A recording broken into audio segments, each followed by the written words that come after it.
చెప్పాను చింతామణి అని. మీరు అది పెట్టుకున్నాక నా దగ్గర 10 కిలోల బంగారం ఉంది. మీ దగ్గర లేదు బంగారం.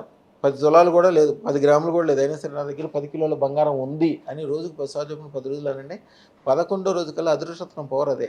అమ్మవారు మీరు పడుకున్నప్పుడు ఆ చెడ్డ దారిలోంచి తీసుకెళ్ళి మీరు ఏ దారిలో వెళ్తే మీకు బంగారం దొరుకుద్దో ఆ దారిలో కూర్చోబెట్టేస్తాయి. ఆ నిద్రమత్తులో మీరు నడుచుకుంటూ వెళ్తే కూడా మీ చేతిలో బంగారం పడాలి. ఒకసారి రోజా గారు ఇంకా ఎవరో ఇద్దరు ముగ్గురు సినిమా యాక్టర్స్ ఉన్నారు. అందరూ తోటి ఏదో మాట్లాడుతున్నారు.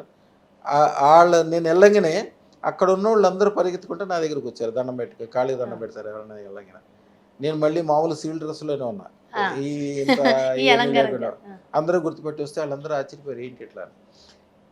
మన దగ్గరకొచ్చినోళ్ళు స్థాయి చిన్నప్పటికీ తర్వాత మళ్ళీ హై లెవెల్‌లోకి వెళ్ళిపోతారు. ఎయిర్‌పోర్ట్‌లోకి వెళ్తే ఎప్పుడు వెళ్ళినా కూడా నాకు సెపరేట్‌గా దూరం గుండా తీసుకెళ్తారు. ఎందుకంటే మొత్తం నేను ఎక్కడికెళ్తే అక్కడ బీడు అంటే జనం అంతా చేరుకుంటారు.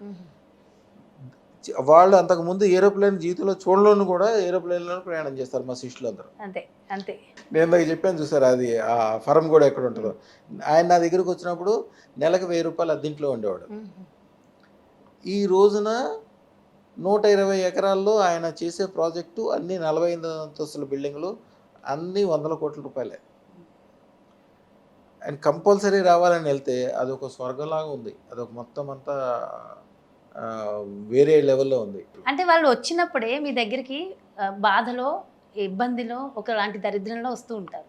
అప్పుడు మీకు తెలుసా వీళ్ళు ఖచ్చితంగా సక్సెస్ అవుతారు, వీళ్ళు ఒక పొజిషన్‌కి వెళ్తారని మీకు ముందే అమ్మ అర్థమైపోతుందంటారా? సూర్యుడి కిందకెళ్ళిన తర్వాత సూర్యుడికి తెలిసేదేముందమ్మా సూర్యుడి కిందకెళ్తే వెలుగుతో నిండిపోతారు అంతే.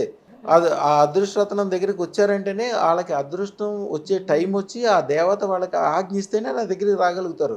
లేకపోతే ఆళ్ళు వద్దాం అనుకుంటే కూడా నా పక్కన ఉన్నోళ్ళు కూడా రాలేరు.